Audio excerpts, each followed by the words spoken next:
So a lot of people have been suggesting that we should be most worried about Iowa. The Iowa will be the determining factor in who gets the most momentum, who can win the Democratic primary, and then go on to defeat Donald Trump in the general election. Well, ladies and gentlemen, I'm here to tell you I don't think that's the case, and the numbers don't agree with them either.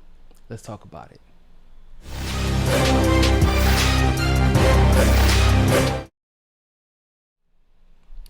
So a lot of people have been looking at Iowa because of the Iowa caucus, and it's understandable. Iowa is an early primary state, along with Nevada, which also holds a caucus. But there is one state that somewhat flies under the radar because it doesn't necessarily have as many delegates as Iowa or Nevada. It doesn't have the caucus system, so it's a little bit different. But it should not be ignored. Actually, there are two states that shouldn't be ignored. But in the early primary states, this particular state shouldn't be ignored. And of course, that is New Hampshire. Now, obviously, nobody is quote unquote ignoring New Hampshire. As you know, most presidential candidates spend a significant amount of time campaigning there. Now, for a state that only has about 33 total delegates, it's about 33 total delegates, 24 pledged delegates. Let me make sure I'm getting that right. Yeah, 33 total delegates, 24 pledged delegates, 16 that will be voted on. 16 delegates will be voted on by the people, and then I believe, what is it?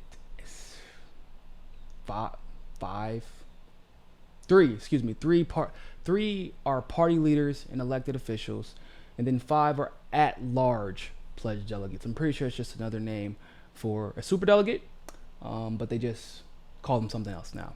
But so let's just say 16 delegates that you can actually win over by winning over the voter. Now, some people would consider that number to be a little bit insignificant in the grand scheme of pledged delegate count. But I'm here to tell you it is absolutely not insignificant. This is a different type of race for a lot of different reasons. There's a reason that a lot of candidates campaign there, especially in this particular election. And I'm going to explain to you why. Because it's still another primary state. If you are somebody like Biden, you're hoping to sweep Iowa, Nevada, and New Hampshire in hopes that people will be reinvigorated by what your campaign is supposed to be, in hopes to ride the wave that has already been set up for you by Obama. If you're Elizabeth Warren, another example, if she wins Iowa and Nevada and New Hampshire, or really if she wins either of the three, it could solidify her as a legitimate contender against Biden and Bernie, for example. If Buttigieg wins, I don't think he has a good chance of winning Nevada, but he does have a good chance of placing in the top 3 in Iowa or New Hampshire. And that would solidify his I don't need policy substance, I could just talk all the bullshit I want to message, as long as it sounds really good when I say it. Everybody has a unique reason for wanting to win all 3, but specifically wanting to win New Hampshire. The reason they want to win New Hampshire is because New Hampshire, out of the early primary states, the first 3, the Iowa caucus, Nevada, and then New Hampshire is an open primary state. So it isn't just about 16 delegates, right? New Hampshire is an open primary state that allows the unaffiliated, the independent, to vote in whatever primary they choose to vote for. And this particular election is different because of what? They don't really have a legitimate option on the Republican Party side.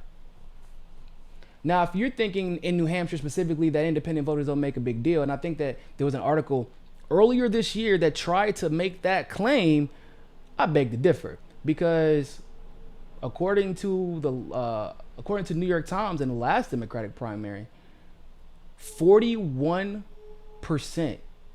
of New Hampshire's primary voters were independent.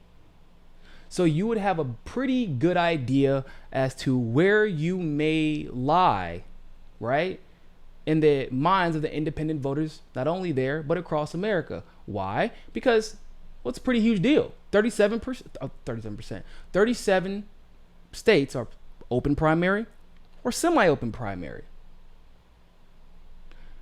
If you win New Hampshire and snag that away from Biden, snag that away from Warren, all of a sudden you look like a legitimate contender. Your fundraising numbers may go up based off of the simple fact that you have to win a significant amount of independent-minded voters to win New Hampshire. How do I know independents play such a huge role? Well, let's just look at the last election. I like looking at history. So if we're going to look at history, if you all recall, Bernie Sanders won in New Hampshire in 2016. Now, obviously, he won all the young voters. I think nobody was surprised by that. Actually, it should be mentioned that Bernie not only won like significantly as far as the young voters are concerned, the millennial basis is concerned, but so 18 to 29, that was 19% of the voters in 2016. Bernie won 83% to Clinton's 16%. 30 to 44. That's half millennial, I think half Generation X or whatever. That was 22% of the voters. Bernie won that, 66% to 32%. And even the 45 to 64 voters, Bernie won 53% to 45% in the state of New Hampshire. That's hugely significant. So the young voters are going to play a huge role once again in New Hampshire. On top of that, 41% of the voters are independent. And if we look at the last election once again, voters registered as undeclared or independent, Bernie won 72% to Hillary Clinton's 27%. And of course, like I said before, undeclared or independent voters were 41% of the election. Now, if they were registered as a Democrat, Bernie and Hillary actually split the vote evenly, 49% to 49%. But here's the thing, though: 54% of the electorate in 2016 were registered as Democrats, and it still wasn't enough for the most well-connected, most ordained, quote-unquote, most qualified candidate ever. It wasn't enough for her to overcome Bernie's independent appeal. This is where I believe Bernie, Tulsi, and Andrew Yang have the biggest advantage over everybody else in the race. Like, these polls, for example, are laughable. I'm going to tell you one poll, what it's saying about the New Hampshire primary. I want to make sure. So this is this is Franklin Pierce University, Boston Herald from October 2019. Amongst independents, this is claiming that Joe Biden is about 24.6%, so roughly 25%. It's also claiming that Bernie Sanders amongst independents is only at 14%. So this poll is basically trying to insinuate that Biden, who I think a lot of people would admit is much less popular than Hillary, although he has high name recognition, Hillary did have that it factor amongst hardcore Democrats. And a lot of people, like I said, were just wanting to see a woman win. So there was that. But there's no way in hell that you're going to convince me that the man who won over 70% of the independent vote in 2016 is now hovering somewhere around 14% in 2019 and 2020. That makes no rational sense. Unless he was taking some, or unless the other independent, quote unquote, outsider candidates were taking some of his support away. However, that's not what this says is happening. According to this, Tulsi doesn't have any support in New Hampshire for independent voters, I mean. According to this, where's Andrew Yang at? Yang only has, oh, just kidding. None. He has none. None. And then it says here that Elizabeth Warren has 22% of the independent vote. So, like, if we're going to be realistic, right? If we're going to be realistic, do we really believe that Joe Biden and Elizabeth Warren have more independent voters than Bernie Sanders? That Bernie Sanders, for just as an example, because he's a top 3 candidate, if Bernie Sanders won 71% or 72% last time, like that drop off is insane. And for the longest time, they were saying that before January, it was Hillary's. This is Hillary's. This is easily Hillary. This is Hillary. This is Hillary. This is Hillary. And then once January hit, all of a sudden, well, they might be even. They might be neck and neck. Oh, just kidding. Bernie's probably about to win. But at first, around this time period, they were saying almost unanimously Hillary was going to win. So what does that mean if you are a Andrew Yang supporter or if you are a Tulsi Gabbard supporter? It means that if Bernie's numbers in various polling, it depends on the poll, but it ranks between 14 to 17% in New Hampshire. But if you're talking about just independent voters, if they only have Bernie at 14% amongst all the independent voters in New Hampshire that were asked,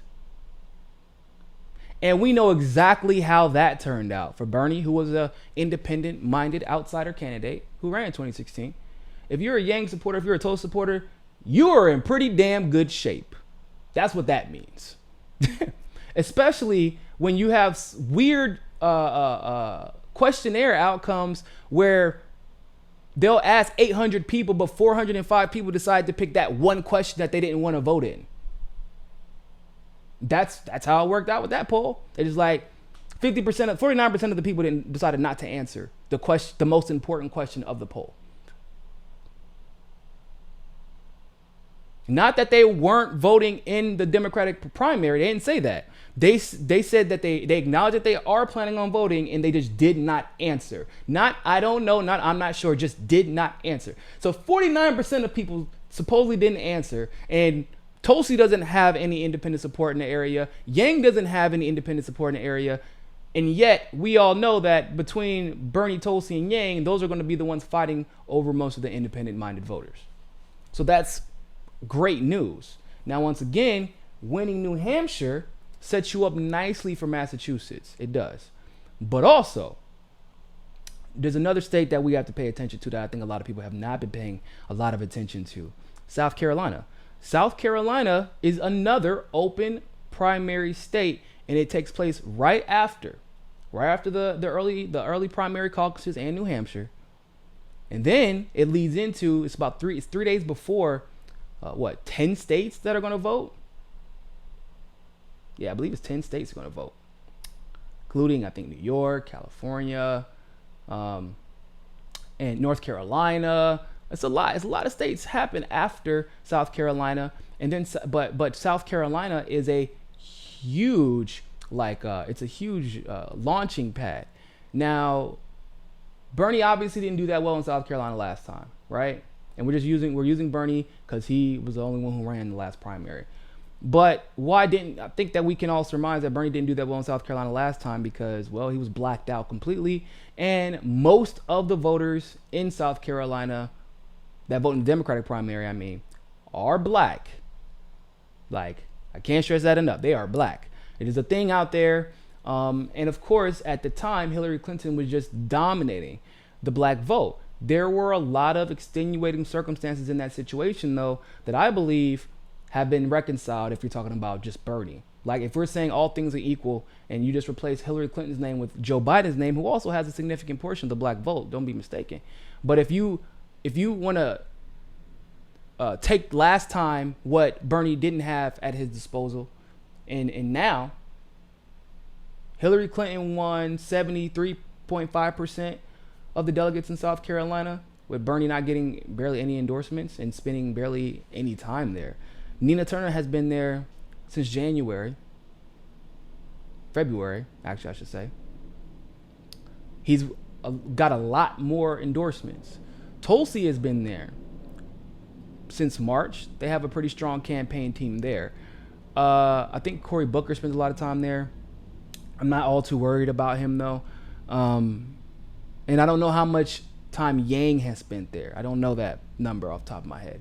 But I do know that I think Biden has damn near all but packed it in when it comes to South Carolina. And the other campaigns, I think that Buttigieg is packing South Carolina in as well. So South Carolina is about to be a springboard that a lot of the other candidates are not going to be able to take advantage of. The only ones who will be able to likely take advantage of South Carolina are independent, are independent minded, right? Or if you're a top tier already. So Joe Biden's top tier was already winning with the black vote. He'll get a significant portion of the delegates. That'll help him springboard into the Southern Firewall. Warren, this is a make or break for Warren. Could be make or break for Biden too. But I'm saying it's a make or break for Warren because this will be the true test as to whether or not Warren can win over black voters, especially when it's even easier for them to vote because it's an open primary state. Okay? So you can vote in either primary completely when it comes to this one. But also, and once again, it should. This is even more geared towards independent voters because in this state is a little bit different than New Hampshire. You can vote in either primary for either party on the entire ticket. So if you want to vote Democrat here, Republican here, you can do that. Once again, not really a significant candidate on the Republican side to vote for because Trump's basically going to walk off with it. And a lot of people are looking for other options. So if you're attacking people for trying to bring in independent-minded voters or bringing in conservative voters, you're crazy. Because the state that you need to win or the state that you need to springboard into literally 10 primary states that hold a large portion of the Democratic primary vote or delegate count are right after South Carolina. So you need to win. You need to do well there. And if Elizabeth Warren drops the ball there, she's done. There is no more Warren. She won't even make it to the Midwest.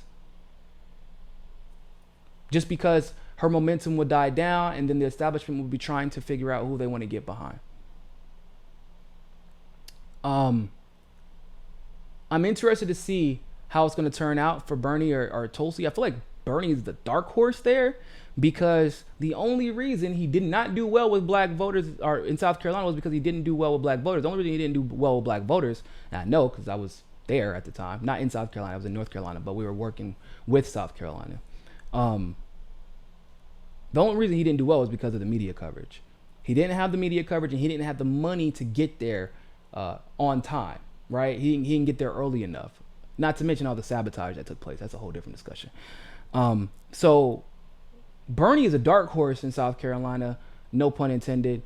And if he wins that state, going in to the Southern Firewall, and I believe New York right around the corner, California, I believe, is going to be right around the corner from there, and a plethora of other states, then that's going to kill the momentum of the Joe Biden. Definitely Joe Biden. Joe Biden's done. If he's winning by this much, as far as the black vote is concerned, and you lose South Carolina, the other old white guy, it's not a good look. I don't know how well Yang would do there. I haven't seen a lot of Yang South Carolina stuff, and if you've seen some stuff, let me know if in the comment section. Tulsi, I believe, will do very well there. I think that she's a sleeper in South Carolina. If you've ever driven through South Carolina, look at all those billboards from Tulsi. And some of them aren't even from her campaign. And a lot of people, like they go to marches, they go to a lot of different events, and they love her. They love her in South Carolina. And so once again, open primary state, so you can walk up and register as long as you have your ID, and you're good. So that's going to play a significant role.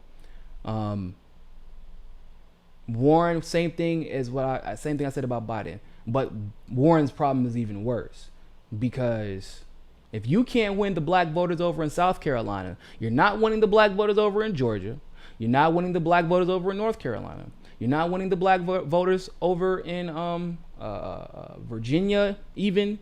And if you're not winning the black voters over in those states, I'm not sure how much the black vote influences all of California, but I know it definitely influences the Bay Area. If Kamala's in the race, I imagine Warren won't get as much Bay Area support as Kamala will. So she's already going to lose a lot of those black voters. And so we'll have to see how LA turns out. But man, LA is Bernie town. That is Bernie town. I can't even stunt. So overall, you might see, because of everything I just talked about today, you really might see this election be determined by New Hampshire and by South Carolina. Not because of the amount of delegates they have, although South Carolina has a significantly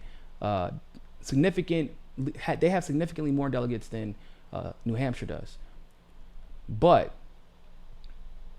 because of the independent vote factor, because of when South Carolina is strategically placed, because of the open primary status of both New Hampshire and South Carolina, we will be able to use those states to gauge how well the candidates will probably do in other open and semi-open primary states. And as I have said over and over and over again,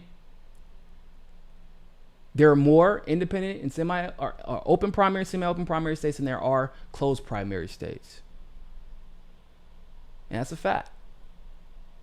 And so because of that, and because Trump is already in office, that's a huge block of the electorate that might, what? I like what this candidate has to say. Let me see if he can give Trump a run for his money. Let me see if he can. There are a lot of people like that. It'll determine.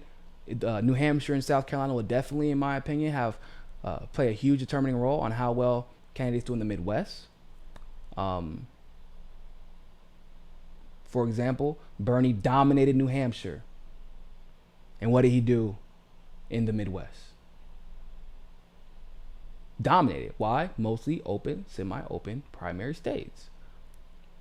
So, Iowa, big deal, but it's only a big deal because it's the first caucus. It's the first caucus. That's why. Does that mean that Iowa is going to determine the outcome of the race? No.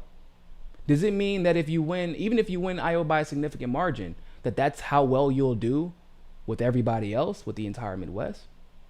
No. Because Hillary and Bernie tied in Iowa, but Bernie won the Rust Belt pretty handedly, if I recall. In Wisconsin, I want to say it was Wisconsin. He beat her so badly, she didn't even get any of the votes or get any of the delegates. So it's going to be, like I said, it's going to be a very interesting, very, very interesting primary. And because of just the way that things have changed, the different variables, which I know I love talking to you all about, I felt like it was important to have a discussion about what looks different this time than it did last time. And like looking at last time and contrasting that from what we see and what we know, I guess contrasting it from what we know is different in 2019. And like I said, Bernie having name recognition, significantly different. Not having the establishment being consolidated behind one candidate by themselves plays a significant role. Kamala being taken out so early actually plays a huge factor that I was not really counting on. Shout out to Tulsi. Was not expecting Kamala to be taken out this early. Another significant role. Biden's numbers could be hyperinflated. And we'll find out, not in the Iowa caucus, but in New Hampshire and South Carolina, we'll find out just how inflated Joe Biden's numbers are. And if it comes out that New Hampshire and South Carolina rebuke Joe Biden, then all of a sudden he falls flat on his face and we're in an entirely different race, because what is the Joe Biden's people, their second choice for whatever reason is Bernie. So if he falls flat on his face, you might actually see Bernie run away with the shit.